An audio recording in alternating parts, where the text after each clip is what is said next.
Hey everyone, welcome to Hi. Get Paid. It's Thursday morning at 11 o'clock Yeah. and we are live. Yes. So I'm so excited to be here as always and have some really important things to talk about. Last week we talked about going back to work, and this week we're talking about what does the employee have to do with it, right?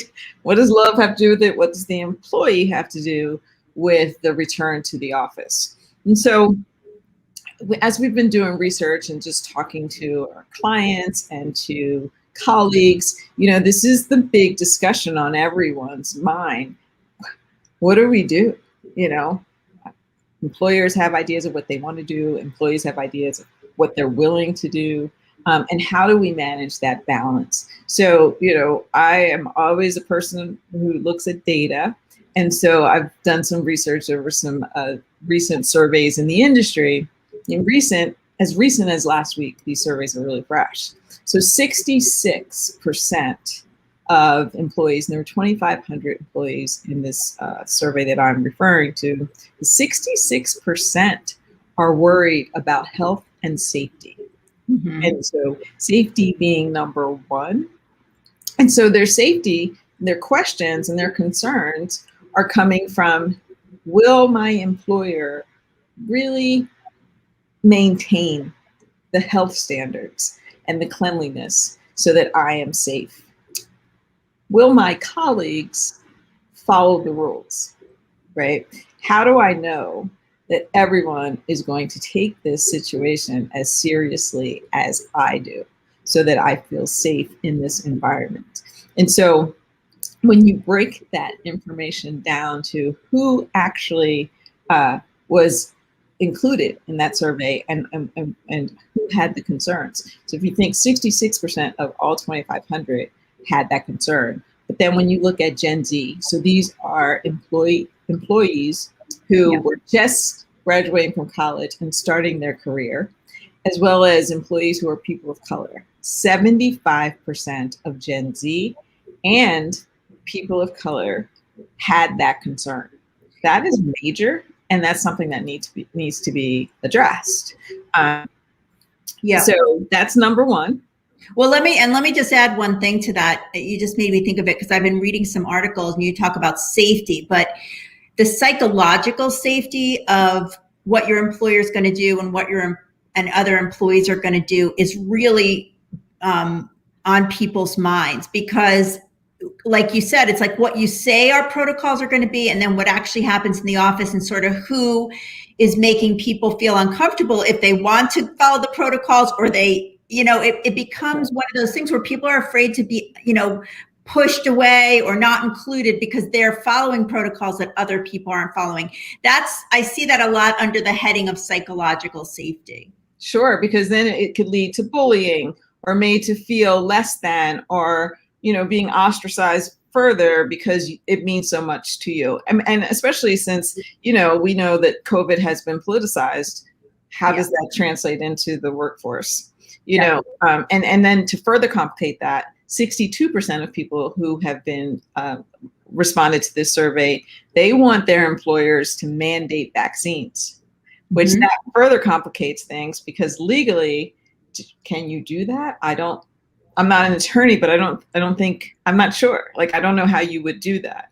It goes back to, like schools, they can legally mandate certain things, but not other things. So that just makes this whole situation a little more complicated. And then you get to the employees, 48% want a hybrid work model. Okay, that sounds great. But what does that really mean, right? Mm-hmm. What is a hybrid work model? And so last week we talked about that, like a hybrid work model. I think when you think about a hybrid work model, though, it really goes to employers leading equitably, right? Deb, you and I talked about that. What does that mean? And so from a tactical perspective, I can review that. But do you want to talk about what equitably leading looks like? Because it's really important that people hear this. There's a difference between equitable and equal. Definitely. I think what employers I do think there have to be policies, and I do think the policies have to be driven by the need of the business. But what people have to understand is that it's not necessarily going to be a cookie cutter solution. So that some employees, based on either personal circumstances sometimes, or their actual job description, or a combination of both, or possibly health concerns and other issues that other people might not be privy to, there may be different iterations of who comes back and how often, and if they come back at all. And so some people might have roles that can be 100% remote all of the time, and they might be told there's no desk for them. Like, even if they want to come back, they may be told, we're only going to bring people back who need to be back. Then there are people on the other side who might be 100% needed based on their jobs. And then there's stuff in between. So I think the equitable piece is where a manager or a leader looks at individual situations and does the best to balance those needs with the business needs, and it may not look 100% the same. So that's the difference between equal, meaning everybody gets treated the same, to equitable, meaning people get treated based on what their needs and the needs of the business are. Exactly. And so we talked about that last week. What does that look like? And so here's where the onus is really on, it's a shared responsibility, but it's really on the employer to be transparent and to be prescriptive and intentional. And so as you look at your business, really take the time to look at the roles that support the business. What are the important roles? And then be specific, right? So are these roles, can you do these roles totally remote, right? Like an example might be tech or customer service, depending on your industry. Can it be hybrid? Are there jobs? Not even can it. It can be, right? You have to be very specific. So this is a role that can be hybrid because there are necessary face-to-face collaborations that have to happen. And so that you set that up.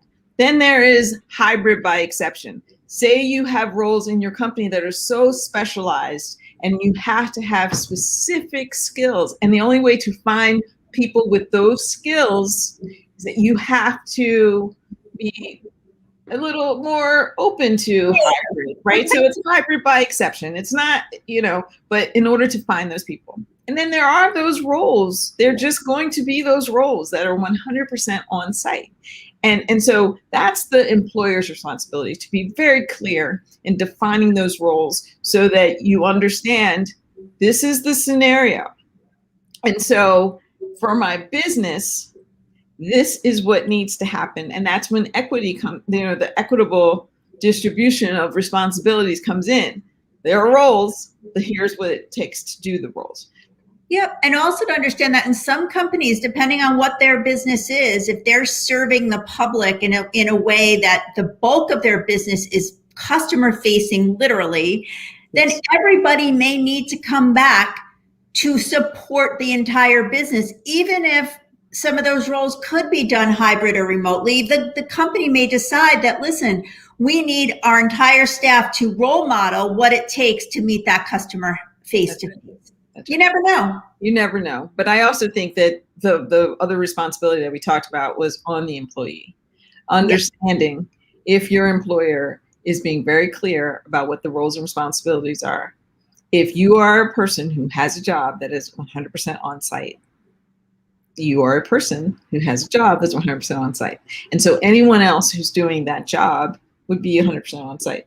You can't have a job and then say, oh, but that person who has another job and it's a hybrid job, they are getting, they're being treated differently. They are, because the roles are different. So it's just being understanding and being mature about, here's the situation. So I think that's something to understand, just because you want it to be hybrid doesn't mean that that's going to be an opportunity. The other thing is maybe it's that way for that company. Mm-hmm. So you have to make some decisions, right? Yes. And you can't expect your employer to necessarily go with what happened to you in COVID. Like if you made decisions on your own. Oh, yes. Right. If you decided to move, and work the whole last 15 months in another state or wherever, but your employer saying you need to be back, even if it's hybrid, meaning you have to be back 2 or 3 days a week in the office, and that's not possible based on where you're living, you either have to move back or, to your point, find another job. It's not incumbent upon the employer to just go with what you went with. Yeah. But what is incumbent on the employer is to understand that COVID has made life very different. It's very different, and it's different in a lot of different ways. As a result of COVID, when you, as an employer, you have to be mindful and open to understanding accommodations that you might have to make for disabilities or health issues. COVID has increased anxiety. It's increased depression. There are so many things that COVID has affected us with that it doesn't affect how you do your job from a skill set, but it affects who you are and how you show up without the proper support. And that's where employers really need to do some deep diving and make sure that they are making accommodations. Like, there might be people who are willing to come back, but 6 feet social distance is not enough, right? So how do you create an environment where people feel safe in that sense? What are the support tools or resources that you can provide to people who are dealing with a crisis or need that additional support? Can they use PPE? Are there IRGs? Those are things that need to be considered so that employees can come back and feel like the whole self is supported. And also, just one other thing, which is on the other side of it, as the war for talent, as they say, comes back, and people are looking at, as people look for new jobs or are getting jobs again, it's a competitive advantage for a company who is as flexible as they possibly can be, because that will bring people on who have mentally sort of changed their perspective on what's important to them in their job. And having some flexibility or having freedom from a 5-day-a-week commute may be more important. I read something where they asked the question, would you like a $30,000 raise or would you like a hybrid work situation? And like 90% of the people said hybrid work situation. So, and like a $10,000 raise or no raise. So I'm just saying, like, employers have to not stick their feet on the ground and not budge. They have to really think, to your point earlier, about what makes sense and how can we really be flexible. Yeah.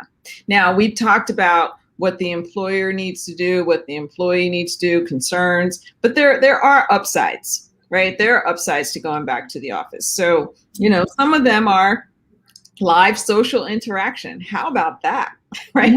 Right? Isolation has been like the number one, obviously, contributor to depression and anxiety, right? So here's an opportunity for live social interaction. Innovation, right? You can innovate on Zoom, I guess, to a certain degree, but sometimes it's like grabbing something tangible and saying, look at this, let's fix it, let's change it, let's do these things. And so, coming together live provides that opportunity for more collaboration and innovation and thought and just tinkering and making things fresh and new. Change of scenery. So important for everyone. Like, I know you're tired of these gray walls. Like, really gray though, I thought. Totally gray. And then separated time to do your work. When I think about that, when my kids were small, I started a little group with other women, working moms, and it was called WINOs, Women in Need of Separation, right? Because it was just that once a month, you got away, you had a little wine, a little good food, you got to talk to each other, to know that you weren't crazy and caught up in this circle. This would be perfect for right now because people need that separation. And it's not just for women who need the separation. Everybody needs some level of separation to focus on themselves, to have that moment of downtime, and to really constantly reassess, what do I need? How am I doing? What's next? Yeah. So I think that that's really important. Definitely. So Deb, this is a big conversation. It's not going to end. But for today, what's your bottom line? So I have two bottom lines today. One is for leaders, people in leadership positions, the employer who's making these decisions. If you are a leader who has the ability to impact these return to work decisions, just check yourself and make sure you're not making it about what you want. That if you're gung-ho to come back to the office 5 days a week, all of a sudden everybody has to be back in the office 5 days a week. That may not be realistic or true. It may just be about how you feel. So before you make any of these decisions, get other people involved, think it through, and do it in a way that makes sense for the business and for the people. So that's my first one. And then the second one is for the employee. Just what we said before, be realistic. There's a difference between what you really need and what you want and what the business needs in order to effectively run. And there are going to be times when those things just don't match up. And you may have to look for a different opportunity if it doesn't match up and you can't change what you need. Or it may mean that you just have to be realistic and know that your job may not be one that could be hybrid or may, has to be in the office. And then you just, that's how it was before. And it's hard to go back, but you just have to be realistic about it. Yeah, those are great, great bottom lines. And the heart of it all is why. Always start with the why. Mm-hmm. So thank you, Deb. This has been great. Next week, we'll be back, of course. And next week, I'm really excited about this conversation next week, guys. We are talking about DEI. Corporations are hiring a lot of DEI officers, managers, directors. But what does that mean and what support are they getting? So join us next week. DEI. Yeah.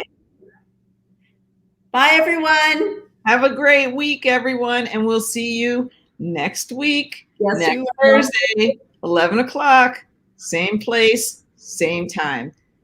Join us to get paid.